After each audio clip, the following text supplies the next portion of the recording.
네, 안녕하세요. 김종욱입니다. 자, 이번 시간에는 여러분들이 알고 있는 뭐 마이크로소프트, 그리고 애플, 구글, 그리고 아마존 등등 여러 회사들이 3분기 실적 발표가 있었거든요. 그래서 3분기 실적에서 어떤 변화가 있었는지, 그리고 이 회사들은 도대체 뭘로 먹고 사는지 이런 부분들을 잘 시각화해 놓은 자료가 있습니다. 그래서 그 자료를 바탕으로 해서 설명을 해 드릴 거고요. 몇 가지 주요한 포인트들 있으니까 그것도 같이 살펴보도록 하겠습니다.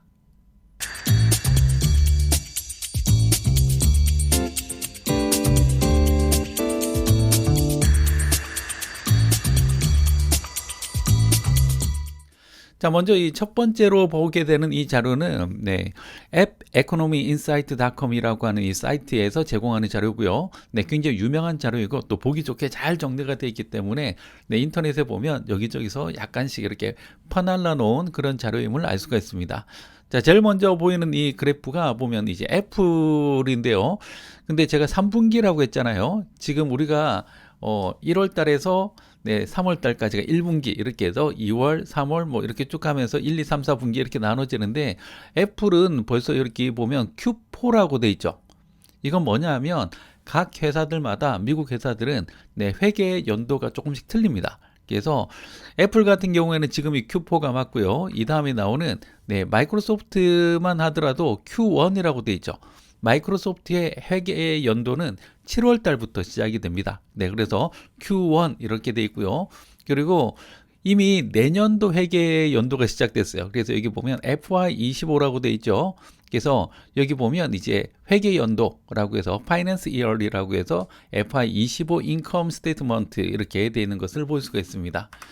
자, 먼저 이 표를 보는 방법들을 제가 알려드리면 여기 왼쪽에서 이렇게 들어오는 데이터들이 있죠. 이 데이터들은 전부 다 매출이라고 보시면 됩니다. 그래서 애플의 주요 매출들 보면 아이폰, 맥북, 아이패드, 애플워치, 그리고 에어팟 이런 것들이 있다라고 하는 것을 볼 수가 있죠. 자, 애플에서 가장 눈에 띄는 부분은 뭘까요? 역시 단연코 아이폰 매출이 제일 크다. 그리고 맥북은 생각보다 그렇게 크지 않아요. 그리고 아이패드도 맥북보다는 지금 매출이 작은 것을 알 수가 있습니다. 아이패드를 사람들이 그렇게 자주 교체하거나 하지는 않죠. 그에 비해서 아이폰은 자주 교체하다 보니까 아이폰 같은 경우에는 여기 보면 46.2 빌리언 정도의 매출이 발생되고 있다라고 보고 있습니다. 그래서 이 전체 이 제품들 판매하는 거 프로덕트 매출에서 70 빌리언 정도가 발생되고 있다라고 하는 것을 알 수가 있고요. 그거 말고 여기에 보면 뭐 앱스토어라든지 아니면 애플 TV, 애플 뮤직, 그 외에도 뭐 헬스케어 그리고 또 아이클라우드 등등등 이런 서비스 매출이 25 빌리언까지 올라왔다. 자, 이건 애플의 이 전반적인 구조에 있어서 굉장히 많이 도움이 될 거라고 생각을 합니다. 앞으로 점점 더 이쪽으로 더 매출이 많이 증가될 것으로 바로 보고 있고요. 자, 그런데 여기에 보면 이 그래프에서 이 아래쪽으로 빠지는 부분들이 있죠. 이건 전부 다 비용이라고 보시면 됩니다. 이 익스펜스들을 빼고 남은 순이익이 여기 있는 넷 프로핏이라고 하는 게 이제 전체 순이익이라고 보시면 됩니다. 그래서 애플은 전반적으로 보면 이제 매출, 레비뉴가 94.9 빌리언 이렇게 발생되고 있는 걸 볼 수가 있고요. 그 중에서 14.7 빌리언 남았다. 라고 하는 것을 볼 수가 있습니다. 그래서 마진폭이 16%, 그래도 꽤 괜찮은 마진을 보여주고 있는 것을 알 수가 있습니다. 자, 이 중에서 보면 세금이 이만큼 나갔다. 텍스가 빠진 게 보이죠. 그리고 연구개발비가 7.8 빌리언 정도가 나가고 있다. 그리고 이거는 이제 운영 비용이죠. 오퍼레이팅 익스펜스가 14.3 빌리언이 사용이 되고 있다. 이런 것들을 보면 애플은 이제 전반적으로 이 포트폴리오가 절대적으로 보면 프로덕트 회사입니다.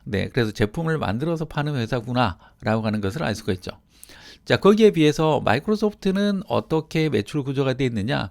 자, 마이크로소프트의 주요 수입원 중에서 제일 큰 거, 오피스입니다. 오피스가 제일 크죠. 그래서 28.3 빌리언이 오피스에서 발생이 되고 있어요. 지금은 이 오피스도 좀 더 다 클라우드 버전이죠. 그래서 마이크로소프트 365, 그 다음에 링크인, 그리고 여기 보면 이제 뭐 다이나믹스 365 같은 기업용 소프트웨어까지 다 포함해서 여기에서는 매출로 잡고 있어요. 그래서 마이크로소프트 365, 링크드인, 그리고 네, 여기 보면 비즈니스 프로세스 등등을 더해서 네, 여기에서 이제 28.3빌리언 정도의 매출이 발생이 됐고요.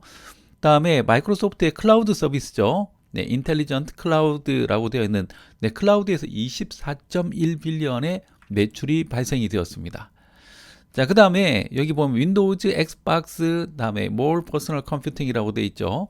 그래서 네, 개인 소비재에 가까운 이런 부분들 네, 13.2빌리언 이렇게 발생이 되고 있다라고 볼 수가 있는데요.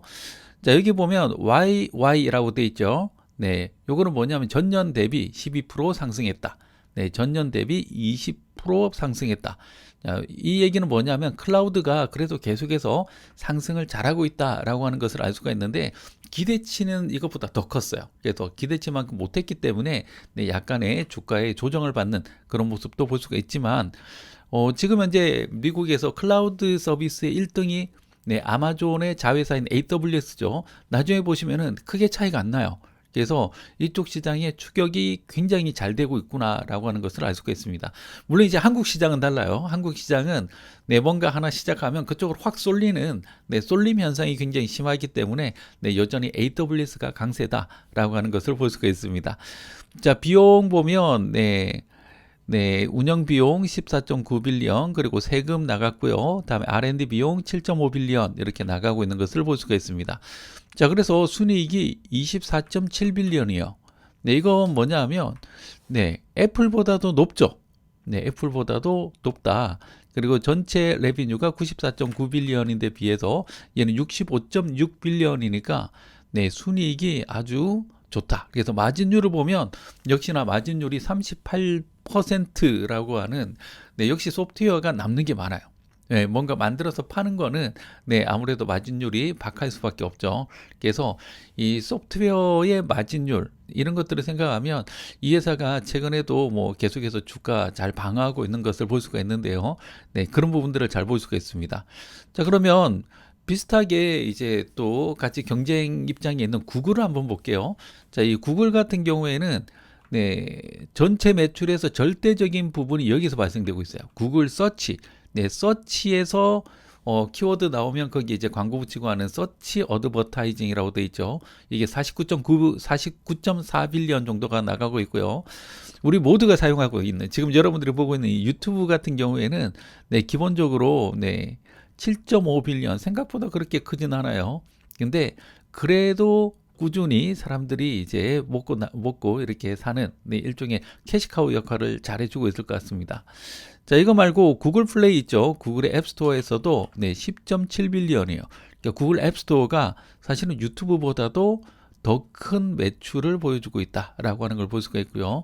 구글 클라우드도 굉장히 많이 쫓아왔어요. 그래서 구글 클라우드도 11.4빌리언인데 여기 보면 이제 전년 대비 35% 이렇게 증가되고 있는 것을 볼 수가 있습니다. 자, R&D 비용 역시 구글답게 R&D 비용은 12.4빌리언. 네, 굉장히 앞에 두 회사들 있죠. 뭐 마이크로소프트라든지 네, 애플보다도 R&D 비용은 더 많이 지출을 하고 있다.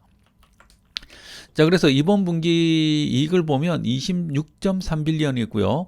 네, 매출에 비해서 네, 이때까지 나온 회사들 중에서는 네, 가장 네, 이익이 크다라고 하고 그다음에 마진율은 30%라고 했으니까 마진율은 마이크로소프트가 조금 더 높은 것으로 볼 수가 있습니다.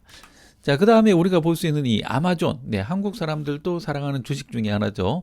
이 아마존 같은 경우는 네, 여기 있는 이 구조를 보시면은 네, 전부 다 온라인 마켓이죠. 여기 온라인 스토어 아마존닷컴에서 네, 무려 61.4빌리언이나 발생이 되고 있는 걸 볼 수가 있습니다. 매출이. 자, 그 다음에 물리적인 마켓이죠. 네, 오프라인 마켓 같은 거 여기 보면 신선 야채 네, 배송하고 있는 이 플래시 네, 미국에 가보면 저 마크 있는 트럭들이 많이 다니고 있어요. 그리고 또 각종 서드파티 세일즈 서비스라든지 다음에 광고 그 다음에 서브스크립션 네, 구독 모델 그리고 요게 아마존이 하고 있는 클라우드 서비스입니다. 네, AWS 27.5빌리언이라고 되어 있는데 생각해 보면 이게 1등이잖아요. 예, 마이크로소프트가 24빌리언 정도였으니까 이제 한 3빌리언 정도밖에 차이가 안 난다는 겁니다. 그래서 글로벌 시장에서는 우리 한국에서 느끼는 시장하고 좀 많이 다른 것 같아요. 최근에 보면 이제 뭐 AI라든지 데이터 플랫폼이라든지 이런 부분에 있어서 네, 마이크로소프트가 굉장히 선전하고 있고 갭을 많이 줄이고 있구나라고 하는 것을 볼 수가 있고요. 이 AWS 같은 경우에는 전년 대비 19% 증가되었다. 네, 증가 폭도 보면 네, 마이크로소프트가 여전히 높고 그리고 또 성장 속도가 기대치만큼 안 나왔지만 그래도 잘 되고 있구나. 그래서 저는 주식 투자를 한다면 여전히 마이크로소프트 쪽에 좀 더 한 표를 드리고 싶다라는 생각이 들고요. 레비뉴, 네, 어마어마하죠. 레비뉴 보면 158.9 빌리언이에요. 네, 이렇게 많은 매출이 발생이 되고 있습니다. 근데 이 유통회사라는 걸 보면 유통회사는 매출이 커지면 커질수록 운영 비용이 많이 듭니다.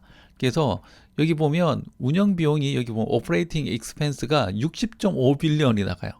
네, 다른 회사들 네, 분기 전체 매출만큼 네, 운영 비용이 나가게 되고요. 그다음에 또 코스트 오브 세일즈 비용도 81.0 빌리언이나 나갑니다. 여기에 뭐 풀필먼트, 테크놀로지 컨텐트 뭐 이런 것들 전부 다 비용이 이렇게 쭉 빠지고 나서 실제로 남는 건 15.3 빌리언이에요. 그래서 대부분 보면 이 비용 자체가 네, 운영 비용으로 많이 나가는 건 이 유통회사들의 어떤 모습입니다. 예, 우리나라에 있는 쿠팡도 비슷할 거예요. 그래서 대부분 유통 비용에 굉장히 많은 네, 고정 비용으로 많이 나가고 있기 때문에 순이익이 굉장히 박하게 나오거나 이렇게 겨우 순이익 이렇게 고개만 빼꼼 하면은 와 순이익이 났어요 이러고 기뻐하는 이유가 바로 그런 부분들에 있죠.